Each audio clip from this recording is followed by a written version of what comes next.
Olá, estamos para mais um episódio da Abrage Forecast. Eu sou o professor Eliabe Serafim, design de carreira e também atuante em várias áreas da educação, do empreendedorismo e da cidadania. Hoje vamos falar de um tema, gente, tá? Que talvez você vai se impressionar. Na verdade, tudo que a gente aborda aqui na Abrage Forecast é fruto de pesquisa, pessoas que têm experiência e que materializa isso, tá? Através de suas pesquisas realizadas. Hoje a presença, né, do nosso querido professor, antes de falar, ele está evidentemente seu perfil, ele tem várias formações, tá? É um cara simples, né, doutor, e tem capacidade de poder abordar essa temática que é da neuroteologia. Por isso que ele é professor neuroteólogo. Olá, professor Wellington Galindo. Estamos aqui para falar dessa temática. Que satisfação saber de um tema que eu particularmente não conhecia. É uma honra estar aqui diante do professor Eliabe, este homem que nos abriu as portas para estar aqui e agradecer o convite feito para participar deste momento glorioso, desse momento maravilhoso. E falar de neuroteologia é algo que diria extraordinário. Ele está acima do que muitas pessoas, por desconhecerem, não têm esse conhecimento, né? E a neuroteologia é este ramo de conhecimento onde nós trabalhamos as experiências espirituais, como elas ocorrem no cérebro humano. E isto é muito importante que todos nós conheçamos para melhor lidar com os problemas da vida, como a ansiedade, o estresse, a depressão, a angústia, a dor. Então, tudo isso temos uma área específica no conhecimento neuroteológico. Olha aí, e você já imaginou saber mais sobre a relação que existe? Porque isso está convergindo tudo com a saúde mental, né? E é por isso que a temática é saúde mental, quando a fé e a ciência, ou a ciência e a fé, andam juntas. Às vezes há uma discussão sobre isso. Fé e ciência é a mesma coisa? Elas se dissociam? Em que momento a gente pode afirmar que aquilo é fé e aquilo é ciência? Há controvérsia, né? A gente sabe que muitos que têm um milagre, né, às vezes numa cama do hospital, foi fé. Mas também teve a operação das mãos dos médicos. Foi ciência. Então, até que ponto a gente pode analisar isso de uma forma neuroteóloga para que a gente não fique aí com essa dúvida?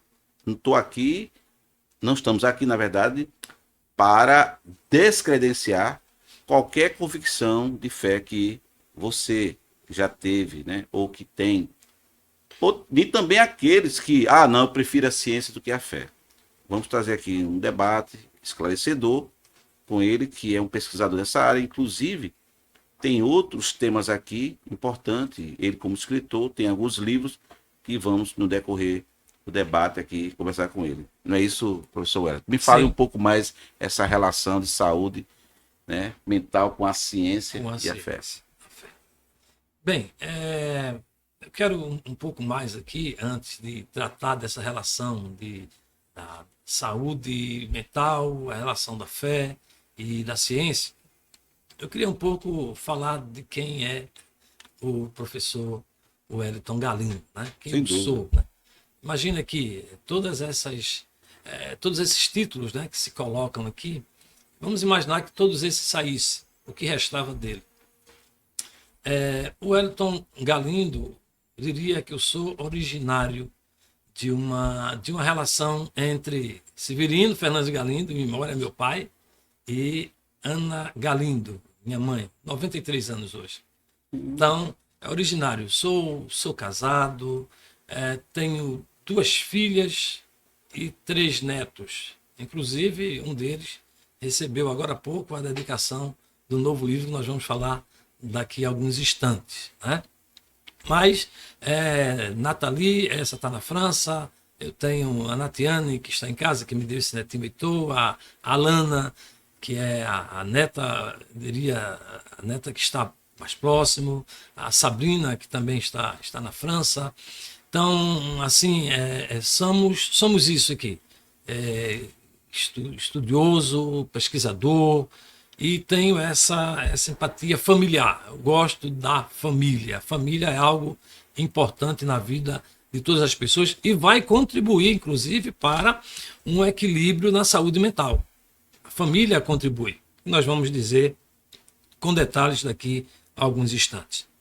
Mas, voltando à sua pergunta, onde pede-nos para aprofundar essa questão da relação entre a ciência e a fé, ou a saúde mental e a fé e a neuroteologia, eu queria dizer o seguinte: enquanto a neurociência ela tem a preocupação de estudar toda a estrutura cerebral, tá? Toda a estrutura cerebral, mapear e traçar todo um perfil do cérebro. A neuroteologia, por sua vez, ela vai estar analisando o comportamento das experiências espirituais que ocorrem no cérebro. Por isso, foi importante quando você falou aqui na introdução que a neuroteologia vai para além de uma confissão religiosa. Ela trabalha o espiritual. Como é que essas ações ocorrem no cérebro? Como é que ela age sobre a ansiedade? Como é que ela age sobre a depressão? Como é que ela age sobre os distúrbios que ocorrem nos dias, principalmente nos dias atuais?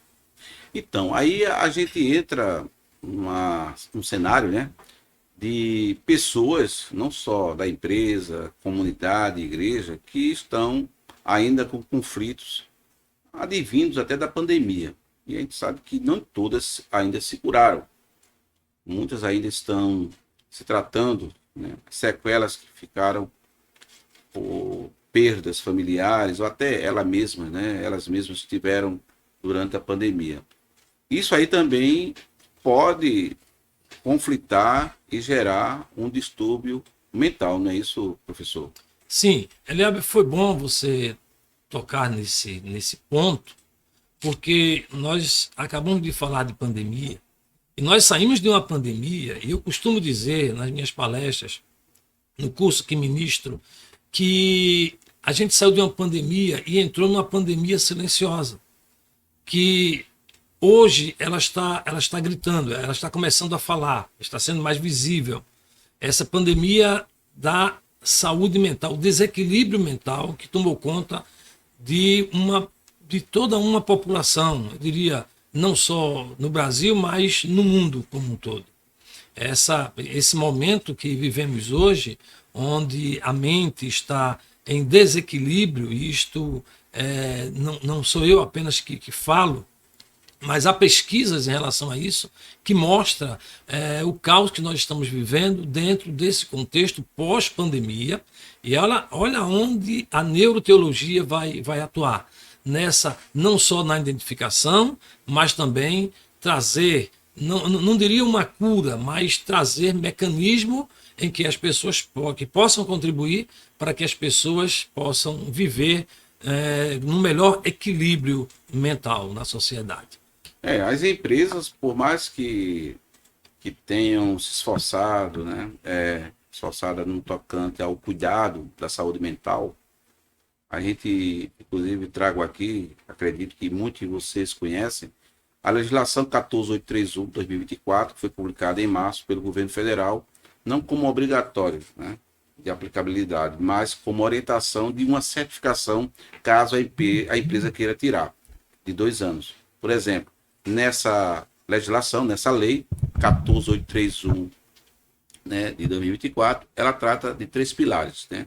Promoção à saúde, o ambiente laboral e a prestação de contas. Então, por que o governo tomou essa atitude? Porque ele deve ter observado a crescente, né, demanda de segurados junto à Previdência Social e que não estava havendo uma prevenção anteriormente em relação a isso, mesmo com os protocolos que foram indicados, inclusive obrigados para as empresas cumprirem durante e pós-pandemia.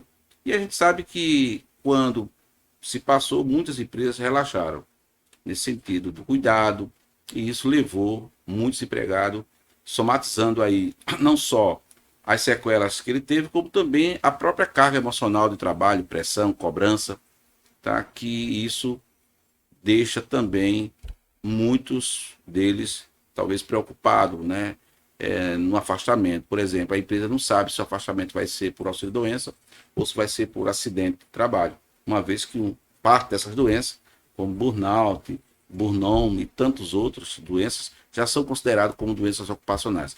Então, como é que o funcionário, ou talvez as pessoas, ou como é que a gente poderia tratar isso, né? Eu sei que você tem um curso que você vai falar sobre ele, que é muito importante, mas no dia a dia, tá? Antes de a pessoa se capacitar, como é que quais são os sintomas, sinais, indicadores que ela poderia identificar se ela está passando por esse problema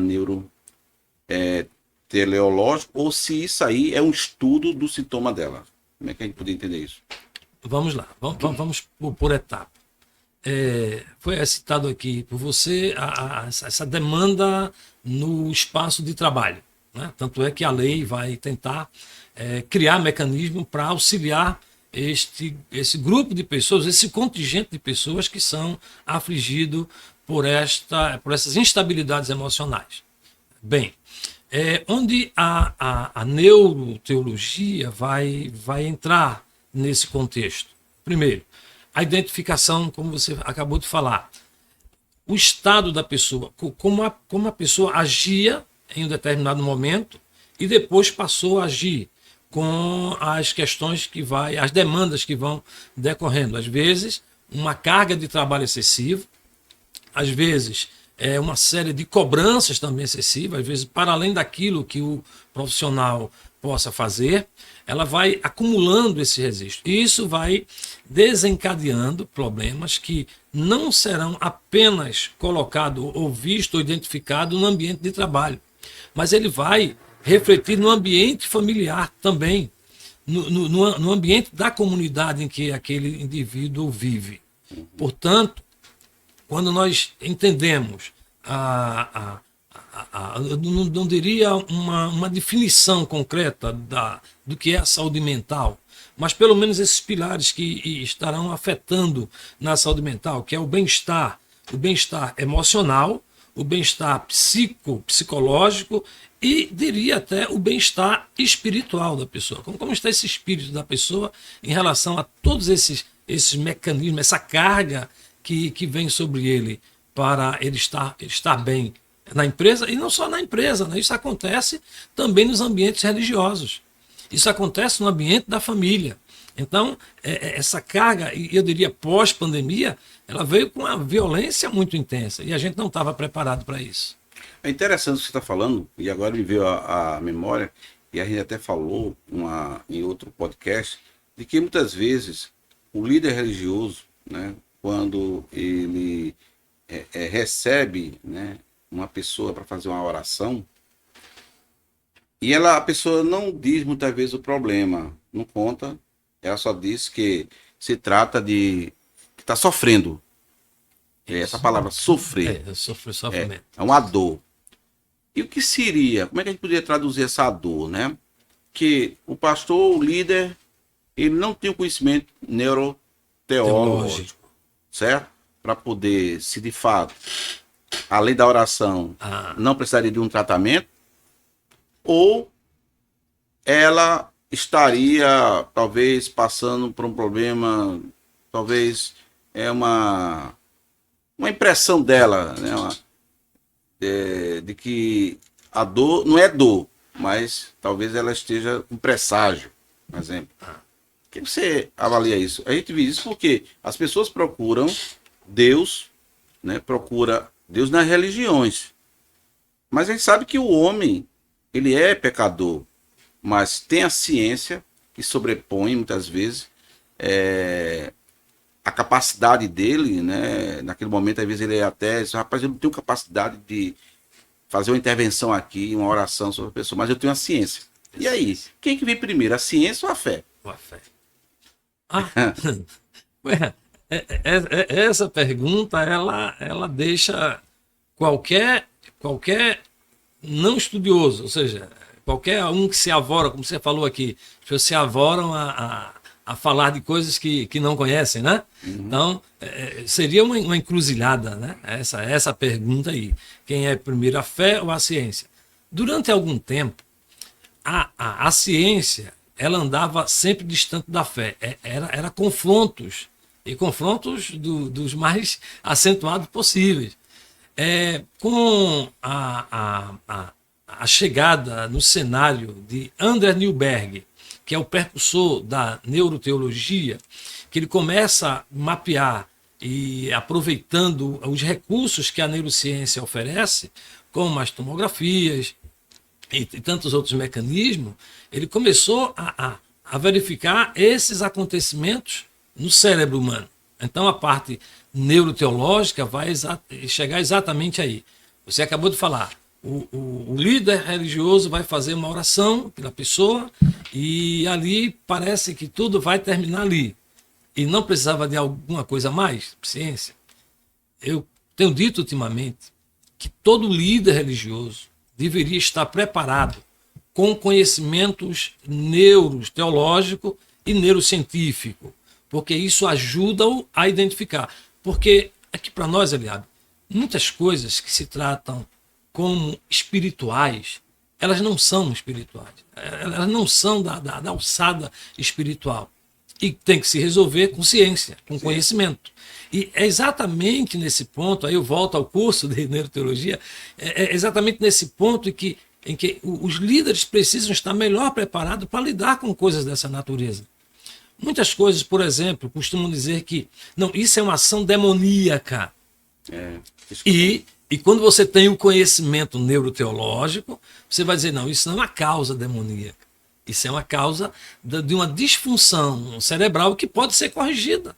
Pode ser corrigida. No livro, daqui a pouco a gente vai falar dele, a gente tem alguns capítulos que foram dedicados a técnicas que você pode trabalhar para aliviar o estresse, para aliviar a ansiedade, para ajudar na melhora da depressão e tantas outras coisas. Então, os líderes hoje deviam estar melhor preparados para atender essa demanda que é crescente, viu? É crescente.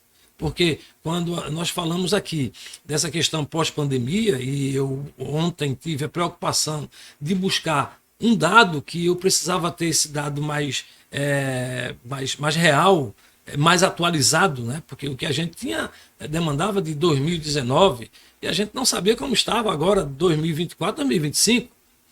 E nós fomos encontrar algo que me deixou ainda mais. E veja que eu tenho me dedicado a esses estudos há algum tempo.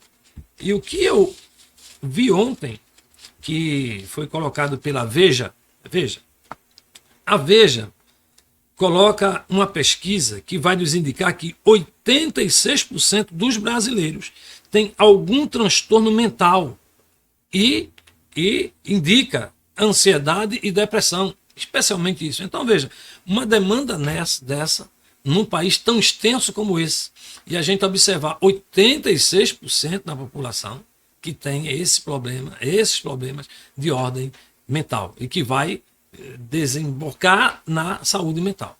Você orienta uma pessoa a procurar um neuroteologista ou isso deve ser identificado por ele? Porque a gente estuda na psicanálise, né, e na psicologia, que as pessoas podem procurar terapias mesmo não achando que têm problemas, né, os conflitos, né? E há quem diga que não deveria porque ninguém é doido, que ninguém está doente, só deve procurar o médico na hora que tiver a doença. Mais uma vez, né? São coisas que eu diria que aprendemos, né? Talvez até por nossos familiares. Você não está doente não, rapaz. Acabe com isso. E às vezes o choro, né, o comportamento, os traços, né, que são mostrados por alguém da família ou por alguém que você conhece, é motivo sim para se procurar ajuda, né? Então, nesse caso, essa pessoa deve ser orientada a procurar, ou é importante, que o senhor vai falar agora e pode ficar bem à vontade, falar sobre o curso para que não só os pais, como os líderes religiosos, de um modo geral, a comunidade, possam se capacitar. Bem, eu vou já dar a resposta porque foi uma experiência recente minha. As pessoas sabem, né? Eu sou Galindo, é neuroteólogo e lida com essas questões de palestra, de orientação, escuta pessoas, orienta pessoas, aconselha pessoas. E aí chegou um casal para mim expondo uma situação, tal, minha esposa acontece isso, tal, e eu observando, né, lá, e disse: o que é que o senhor orienta? Né? Problemas que são mentais, vai se tratar com quem cuida da mente. Essa coisa de demonizar essa área do saber é algo que me deixa preocupado e triste.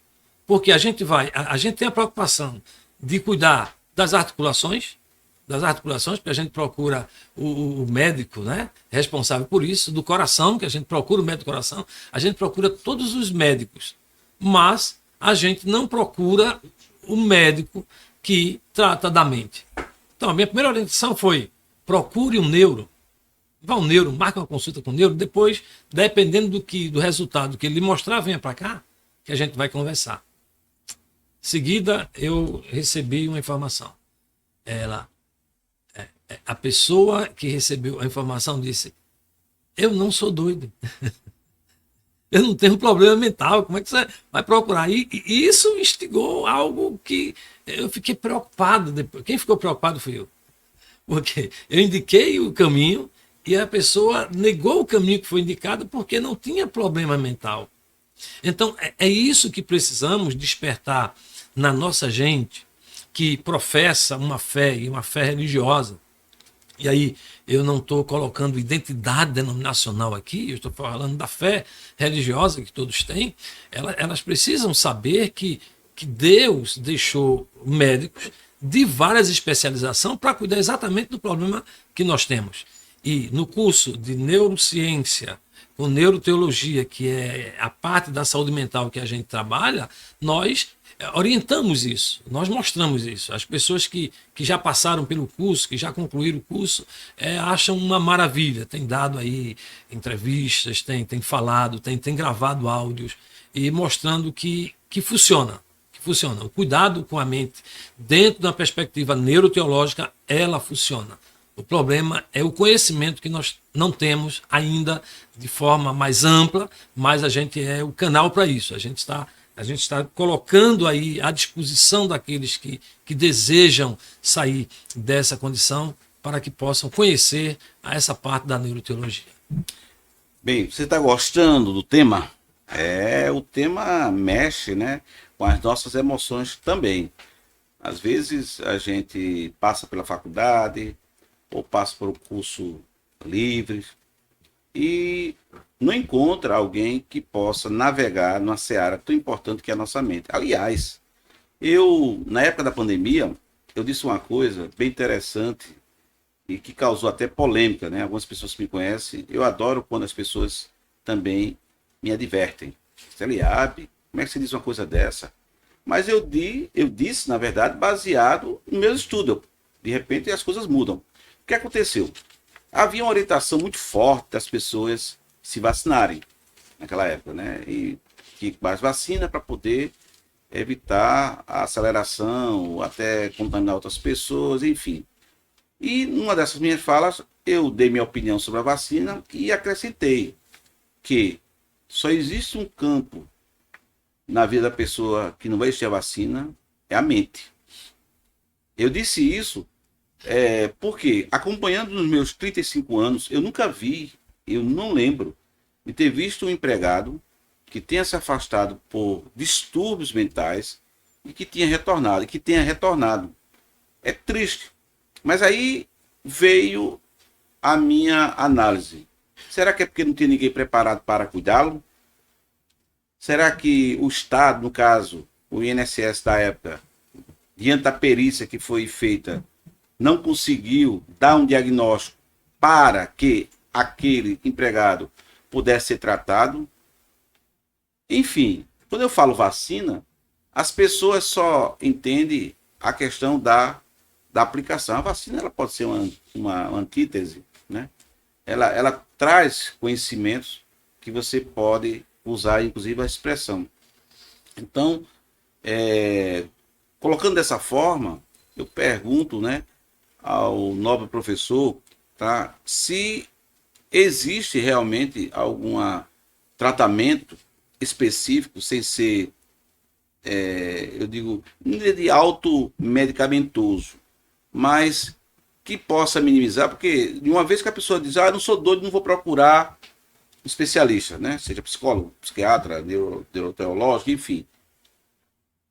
Existe, ou é importante não só quem está passando por isso, mas todas as pessoas deveriam procurar. Qual a sua opinião acerca disso? A minha opinião é que todos deveriam procurar. Todos, independente de ter esse sentimento ou não. Por quê? Porque a partir do momento que você recebe a informação, você se credencia a ajudar a outras pessoas que precisam. Eu vou voltar aqui, que você falou da pandemia, e a sua resposta já está inclusa dentro desse contexto, que o problema da recuperação começa na mente. Na mente. Eu, quando fizeram um fechamento da igreja, que eu fui dar a notícia que a igreja não teria mais culto e tal, as pessoas teriam que ficar em casa, uma das coisas que eu disse foi: cuidado com o medo. O medo vai reduzir a defesa, reduz a defesa. Então, começa aqui. Então, as pessoas ficaram assustadas, tenebrosas. Eu digo, vacinem sua mente antes da vacina. Por quê? Porque quando você a vacina mente, você se cobre de uma carga de blindagem tão alta que você não tem mais medo do que vai acontecer. Não que a vacina seria algo incorreto, algo que não poderia se fazer. Já estava em estudo, mas né? o problema é a velocidade com que ela aconteceu. É verdade. Ela aconteceu. Então, juntou essa velocidade e mais o terror causado, o terror midiático causado no mundo, que as pessoas se enveredaram por esse caminho. Foi uma verdadeira neurose. As pessoas se encasuladas, e o resultado é esse aqui, que a gente está tratando aqui. É que o resultado disso está aí nas pessoas. Pessoas, gente que é tão produtiva, mas estão esgotadas. Isso tem acontecido. Famílias que estão juntas, mas emocionalmente estão distantes. Então isso ocorre diuturnamente, está diante de nós. E às vezes a gente não percebemos. Inclusive nos ambientes religiosos que, sem querer, reprimem a dor ao invés de curá-las. E foi dito aí, colocado por você há pouco, né? Aquela questão onde a gente faz a oração e a gente está muitas vezes reprimindo a dor, mas não estamos levando o indivíduo à cura que ele tanto almeja. Olha só, a gente vai terminar esse bloco, tá certo? E vamos voltar para falarmos de algo que também dá continuidade a essa última fala dele. Eu só vou soltar um spoiler, tá?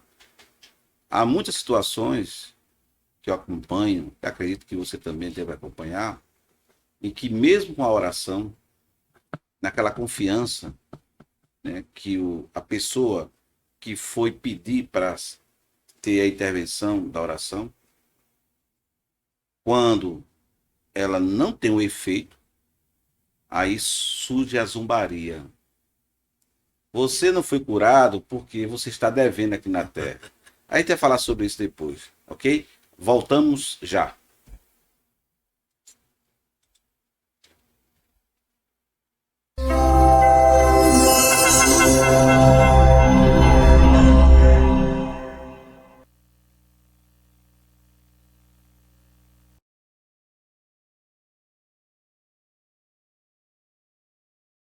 Voltando, né, para mais esse episódio, né? Estamos agora no segundo bloco. desse tema que estamos aqui abordando, que é a neuroteologia. Você deve estar perguntando, né? Rapaz, eu andei pesquisando aí, não vi nada, não vi nenhum curso. Aliás, quem é que fala mais sobre isso? Então, estamos diante de alguém que vai abordar mais ainda sobre como é o curso, tá? A gente fez aqui umas introduções acerca da temática, trouxemos alguns viés, só que ainda eu queria comentar um assunto que eu falei ainda há pouco, né, antes de fechar o bloco, que é essa questão da fé e ciência puramente dita.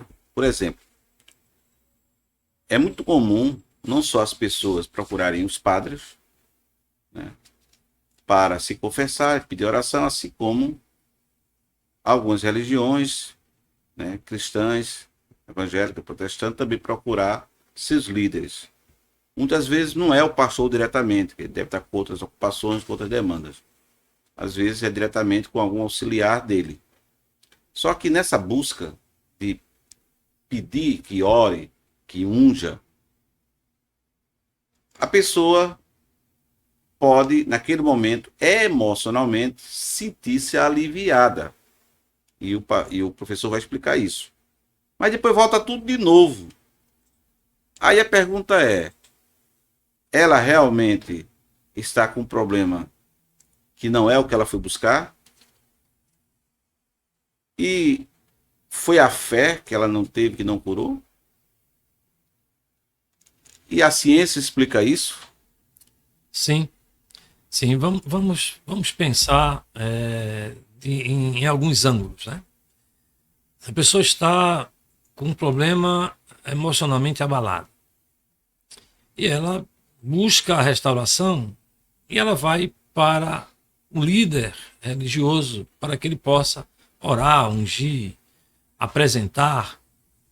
E naquele momento a fé ela tem um tom de subir, né? Ela cresce um pouco à medida que ela está diante de alguém que o setor da emoção cerebral, a amígdala está dizendo, olha, ali é o lugar que você pode conseguir.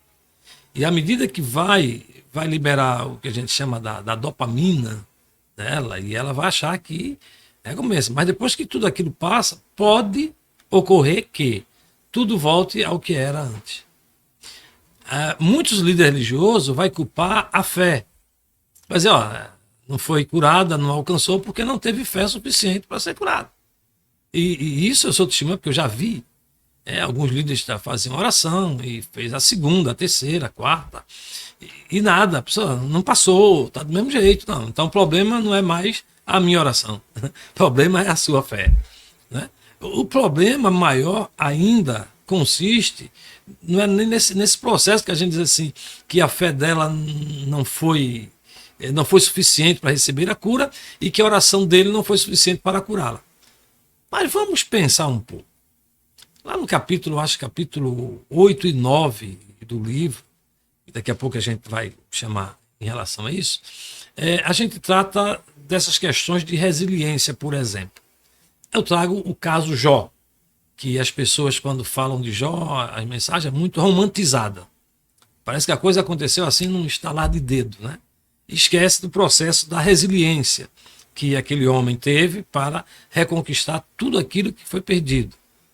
Esquece esse processo. Então, as pessoas têm que ter a consciência do que se processa dentro de um contexto cerebral para que aquela ação dela não ocorreu de forma instantânea como pensava.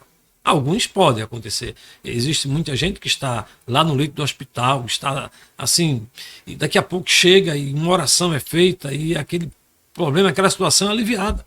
E até em certos momentos a cura acontece, os milagres acontecem. Mas os milagres vai acontecer na palavra, na expressão da palavra, mas sobretudo na mente. É o primeiro passo para a cura. É a mente estar saudável e absorver com a fé no tamanho que precisa ser para que aquele problema seja sanado. Então, vamos lá. Então, existe vários doentes no hospital, o médico chega, aí não sabe que aquele paciente, um dos pacientes, com a mesma doença do outro, tem uma convicção de fé, aí de repente faz todo o tratamento necessário dos exames, né? Aí vem as orientações de medicamentos, a mesma coisa para o outro, e de repente esse que tem uma convicção de fé é curada. Como é que ficaria a mente desse médico? Ele diria que era o problema sistema fisiológico, ou ele, ao escutar o depoimento da primeira que tem a convicção de fé, que ele não sabia, disse, então, eu senti que fui curado. Quem me curou foi Jesus. E aí? Aí era mais interessante ele não ter passado a medicação, ou ele ter esperado que isso acontecesse, porque o milagre não avisa. Sim, milagre não avisa. Não avisa. Não avisa. Então você tem, a partir de uma conexão espiritual com Deus, e ele é quem determina, não é você. Você pode até pedir, faz o milagre em mim, né? Como diz a música. Fazer é um pedido. Um pedido.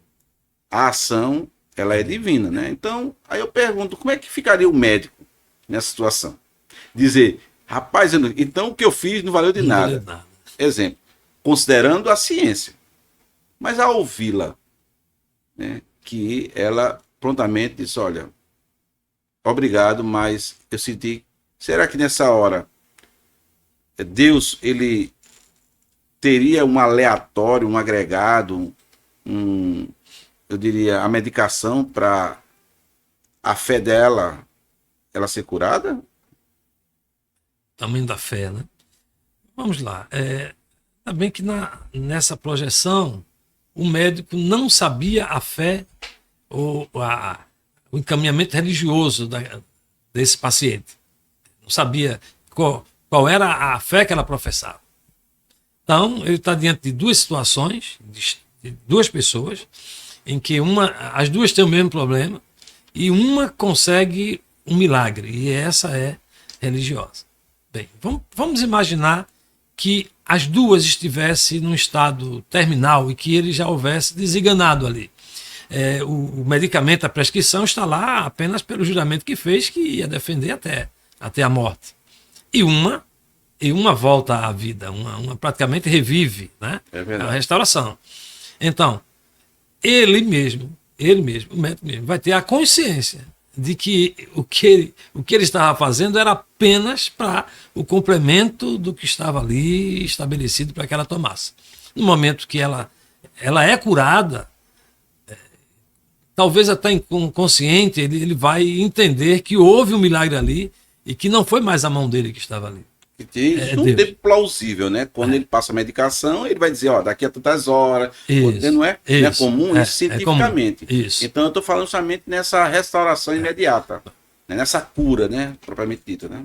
E às vezes a cura é instantânea, né? Você foi lá, melhorou, cadê? Aí faz exame, outros exames, e aquele fenômeno desaparece completamente da pessoa, do indivíduo. Então é uma clara manifestação de Deus na vida daquela pessoa.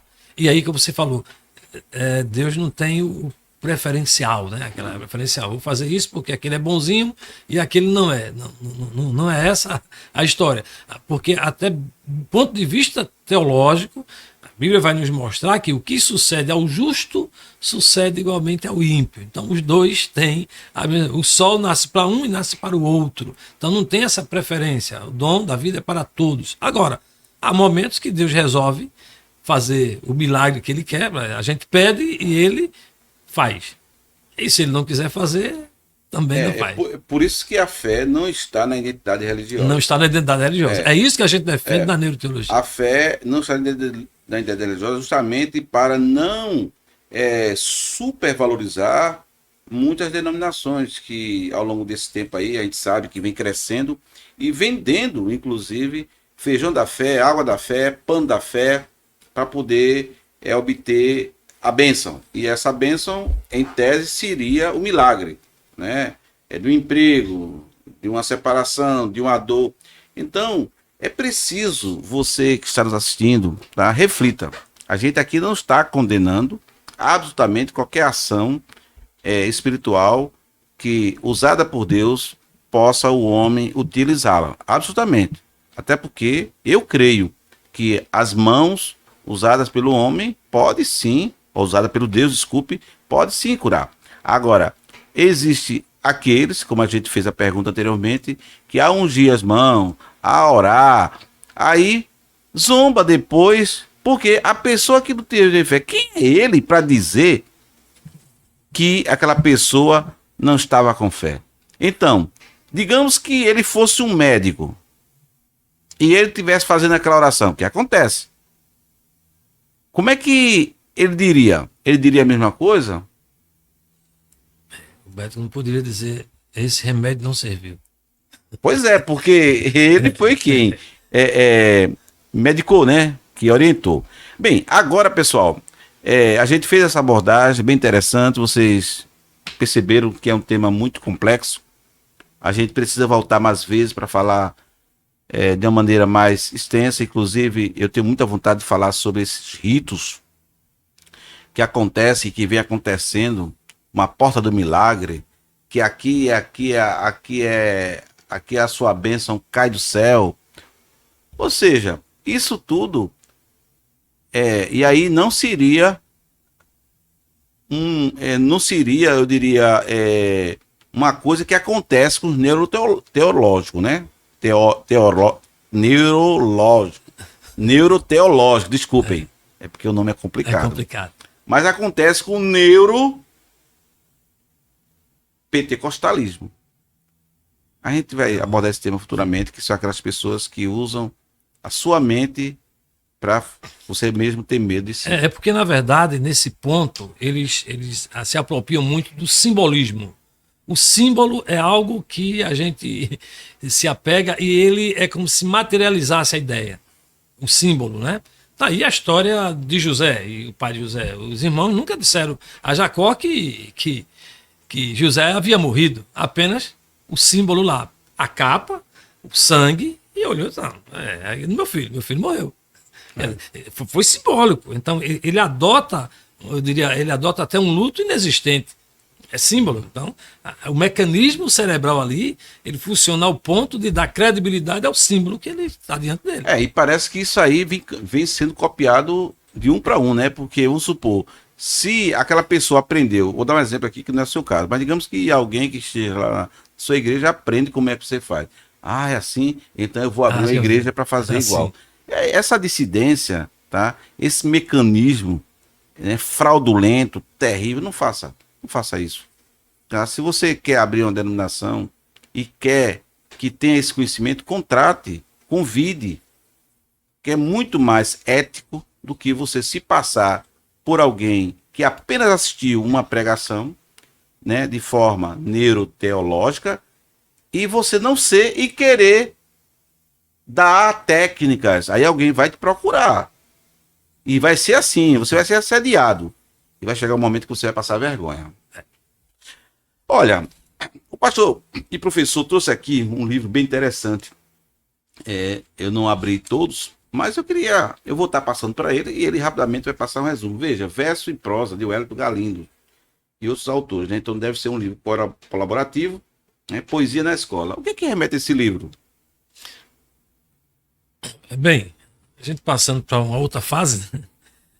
Esse livro, Versos e Prosas, foi um convite de um amigo do Rio de Janeiro que me identificou nas redes sociais, né, tinha lá uma plataforma onde eu colocava poesias. E eu disse, olha, eu sempre tive um sonho de escrever um livro com poesias. Ele disse, olha, tem um projeto aqui, existe um projeto aqui, e se você decidir fazer o projeto, mande o seu material e a gente vai publicar você. Inclusive o livro traria o meu nome, né? Assim como parte do que acerto que ele fez, e os outros autores colaborariam comigo com os poemas que veio. Então esse livro, inclusive, está esgotado. São poucos exemplares que tem por aqui. Que massa. Veja bem, o conhecimento do professor Wellington Galindo é tão profundo, gente, que ele escreveu um livro artesanal. É, tá? E depois a editora publicou, né? Claro que com a versão mais atualizada. E esse livro aqui, o que tem a ver com a neuroteologia? Ou não tem a ver, ou foi só curiosidade? Do islamismo, origem, desenvolvimento e pilares. Pilares. Deixa eu pegar isso aqui. Pode explicar os dois, né? Explicar os dois. Porque talvez como ele fala, tenham versões. Você falou aqui que é o livro artesanal, né? Que é um livro de uma edição independente, né? Até agradecer o amigo Joábio que colaborou muito para que esse livro acontecesse. Esse livro foi fabuloso. Isso aqui é resultado do TCC do meu curso, né, de teologia. Era o TCC. Na época no seminário, ainda não tinha sido um curso que eu fiz pela universidade, eu fiz pela FATIM, com reconhecimento da Universidade Federal de Pernambuco. E esse livro foi o TCC. Foi transformado num livro, Islamismo, Origem, Desenvolvimento e Pilares, que trata, né, das verdades sobre, não só o islamismo, mas eu faço uma origem para as 3 principais religiões. Eu digo, elas têm a mesma origem, que é o judaísmo, o islamismo e o cristianismo. Então, eles estão dentro de uma mesma origem, né? Então, depois, a editora Luz e Vida nos proporcionou a alegria e o prazer de republicar o livro com uma nova roupagem, com a nova atualização, e o livro tem sido uma bênção, né? E tem vendido muito, né? Você que ainda não adquiriu, procura lá, Luz e Vida, Islamismo, Origem, Desenvolvimento e Pilares. Que maravilha! E esse aqui? Esse aqui é o livro que está focando hoje no nosso tema, né? E aqui o tema, ele fala que quando a ciência e a fé caminham junto, e aqui um diálogo entre a ciência e a fé. Ou seja, é importante, a gente ainda vai finalizar, né, com algumas considerações. Pode abrir o livro, pode abrir. É uma literatura importante para que você possa entender, né, essa confusão, talvez não na sua mente, mas talvez a sua mente já tenha pensado nisso, né? Como é que aqueles homens impõem as mãos e cura? E como é que apenas uma oração, sem a pessoa ter um contato, também cura? Ou então, quando a pessoa entra no seu quarto e também cura. Então, são movimentos que não é necessário a interposição, né? Ou a posição do outro para que você seja curado. Salvo o médico, né, assistente social, que muitas vezes existe nos hospitais, e a gente sabe que são necessários para o cuidado, né, porque a ciência requer isso. Um médico não faz nada sozinho. Até um médico, para poder diagnosticar, né, com o paciente, ele precisa consultar também seus colegas clínicos e também da área. Vê que interessante. Aí vem uma pessoa desavisada, uma pessoa ignorante, tá, no sentido de não querer se inteirar das coisas, dos fatos, da ciência, aí fala lá abobrinha, né? Dizendo que a pessoa não se curou porque a fé dela não foi suficiente. Quem é ele? Quem é ele, né? Essa pessoa. Isso aí, essa mensagem vai para muitos que talvez estejam nos assistindo ou que vai assistir. E se você conhecer alguém que age dessa forma, manda esse vídeo para ele, tá certo? Para que ele possa entender a importância da mente humana, já que ele pode até entender de teologia, mas ele precisa colocar aí a parte da neuro para poder compreender melhor. Então, professor, como é que se explica esse livro aqui melhor para que os nossos internautas possam adquirir? Bem, esse livro aqui é resultado da tese do doutorado, né?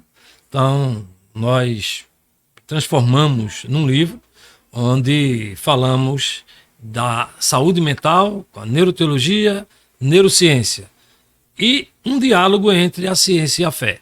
Esse livro está dividido em 12 capítulos importantes que você precisa adquirir para que possa ampliar o seu conhecimento.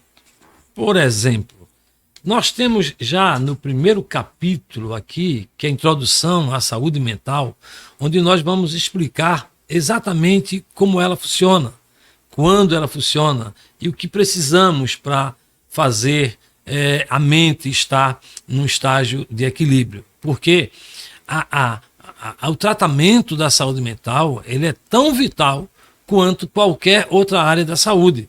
A gente cuida do corpo, mas a gente esquece de cuidar da mente. E vai já o nosso recado aqui para você, que cuide da mente. Procure cuidar da mente. A mente é a área, eu diria a área principal da sua vida, porque é nela que você toma as decisões. É nela que você, é com ela que você acerta, é com ela que você erra. Então, tome cuidado. Cuidado com a saúde mental. É a orientação que a gente deixa aqui. Eu tenho um lema comigo, professor, que é cuidar da mente é cuidar da vida. E vice-versa. Então, se você não está com a mente sã, né, você não consegue se concentrar, você não consegue fazer algo que possa trazer resultado. Isso é fato, tá? É importante que você consiga, tá, ler, tirar suas conclusões, pesquisar sobre o autor, a sua origem, a sua idoneidade. Não pegue qualquer literatura apenas porque alguém leu, aí está escrevendo algo copiado, algo que muitas vezes nem ele mesmo acredita. Nem acredita, é isso. Então é preciso a gente ter essa consciência, tá? A interconsciência a gente pode trabalhar isso porque você pode se juntar com outra pessoa e trabalhar qualquer tema da área mental. Isso é fato. Mas na hora que você apenas diz, olha, eu vou fazer isso porque fulano está ganhando dinheiro, ou seja, vendo a grama do jardim, do vizinho crescer e acha que é possível dele também crescer, se locupletando de uma obra, de um tema, aliás, tão rico, tão importante e necessário para a sociedade, não só secular, como também a sociedade religiosa, que eu coloco aqui mais uma vez, tá? Existem muitas pessoas doentes, mas nós não somos ou não temos autoridade para dizer que são doenças espirituais, doenças demoníacas, sem que haja uma anamnese, né? Uma análise melhor por alguém que seja da área. Mas o senhor esqueceu de falar, onde é que a gente compra esse livro? Esse livro está à disposição na Luz e Vida. Luz e Vida, você pode encontrá-lo lá. Inclusive, pedir pelo telefone lá, eles têm aquele mecanismo de entrega. Ou encontrar com o próprio autor, né? Passa lá no zap da gente, vai deixar o contato daqui a pouco. Isso. A gente deixa o contato e você se liga com a gente, tanto para o livro, como também para contratar as nossas palestras, né? Nós temos uma sequência de palestras dentro desse viés, que nós atendemos aí a empresas, a grupos da comunidade, as localidades que você necessitar. É só convidar, chamar, a gente acerta, estamos lá fazendo a palestra. Parabéns, professor, pelos excelentes temas de livro, somente esse que a gente está convivendo no momento atual. Tá? A gente sabe que a gente está vivendo uma pandemia mental, né? Porque é uma pandemia mental de pessoas que não sabem a quem buscar ajuda. Tá? E talvez a sua ajuda esteja mais próximo do que você imagina. Tá? Não busque simplesmente drogas, né? Ou qualquer coisa que lhe recomendem, né? Em termos de remédios, para achar que vai curar a sua mente. Mas não. Tá? Eu te garanto, tá? Que a primeira vacina, como foi bem colocado, começa pela mente. É como você pensa, como você está. Porque se você se sentir bem, é sua mente que vai, né, autoafirmar. Então, não deixe que ninguém diga que você está ruim. Que você não está bem, aliás. Né? Você não está bem. Embora, às vezes, a gente tenta disfarçar, né? E todos nós temos conflitos, problemas emocionais, a gente só não pode elevar para um grau de distúrbio mental, e isso é perigoso. Beleza, então vamos lá, a gente vai estar divulgando. Agora vamos para uma parte que é bem interessante, que inclusive combina não só com este livro aqui, mas também com a temática de hoje, que é o curso que o professor Wellington Galindo promove. Como é que funciona esse curso? Já tem turma planejada? Tem alguma previsão? Esse curso nós terminamos a primeira turma agora, uma turma muito boa. Esse curso a gente trabalha lá na Rua Nova Descoberta, número 4125, né? E lá na Galeria Stephanie, na loja C. Lá a gente tem o núcleo de estudo e esse curso está sendo ministrado lá pela Central de Cursos CCG, né? A Central de Cursos é que está absorvendo. Tá, onde é que curso. a pessoa pega essas informações? Agora é o telefone ou é uma conta no Instagram? Pode ser @prof. Wellington Galindo. A conta lá está no Instagram, @prof. Wellington Galindo. Ou pelo 81, aí, tá bem? 81 998520379. Tá? Então, Bem, esse número aqui entra em contato A comigo. gente está chegando ao final de mais um episódio, né? Um tema riquíssimo. Você deve ter gostado, com certeza. Se você ficou até agora é porque gostou, né? Tenho certeza que você também vai compartilhar. E compartilhando, você também comente, curta, para que a gente tenha um engajamento maior na conta da Bragifor. Certamente você pode até estar pensando, né? Mas eu queria saber mais, né? Então, lá no próprio canal, você pode marcar @Braginfor. O senhor tem canal no YouTube? Tem. Pronto. Canal. Qual é o canal no YouTube? Professor Wellington Galindo. Pronto. Olha aí. Você bota @Professor Wellington Galindo. Aí faz a sua consulta. Olha só que beleza. Você nem precisa ser de outro país, né? Ou ser aqui mesmo do Brasil, pode com certeza ser atendido. E você não vai ser atendido por alguém que acha. Você vai ser atendido por alguém que tem certeza daquilo que aprendeu. Essa é a diferença e é por isso que nós trazemos especialista aqui da Bragifor. Ele, como recém-associado, também está nos dando esse privilégio de trazer essas informações.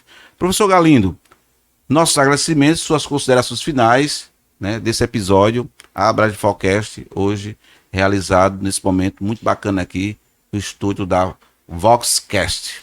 Professor Eliabe, eu quero agradecer esse momento, essa participação que abriu aqui, e quero deixar aqui um pensamento que eu li também da Bragifor, que se você quer ir rápido, vá sozinho, mas se você quer ir longe, vá junto. Perfeito. Ele trouxe a frase do nosso querido professor Antônio, que inclusive é um dos nossos colunistas aqui da Bragiforcast, tá?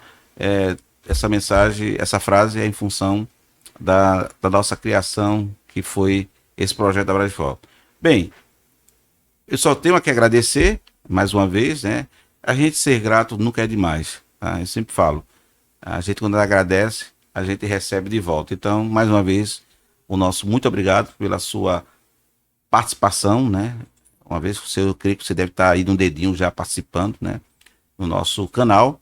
E até a próxima. Até o próximo episódio do canal A Bragiforcast. Até mais.